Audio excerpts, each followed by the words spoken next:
Hey Lobos, Ben Johnson here to show you how to give permission for your Microsoft Teams meeting to be shared with the rest of your school. As usual, Microsoft makes the least intuitive software, I swear. Anyways, after you've recorded it, you'll get this email that says Microsoft Stream.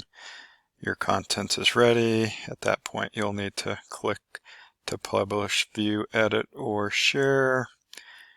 Why it doesn't just stay in Microsoft Teams, I have no idea, but they need to have another product called Stream, which just adds to the confusion. So I'm here in Stream, and at this point you would have to know to go to My Content, and you'd have to know to go to Videos. Again, not terribly intuitive by Microsoft.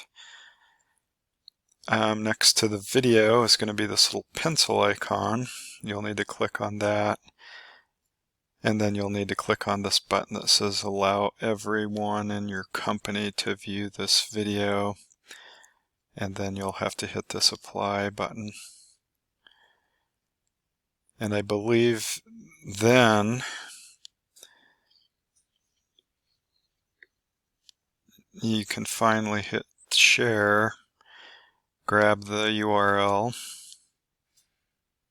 and copy that and send it out to your staff through the appropriate listserv, or post it, I guess, back in Teams, which seems like that should just happen by default, but it doesn't. Anyways, if you've been wondering how to get that out to your school, that's how you can accomplish that. Thanks for watching.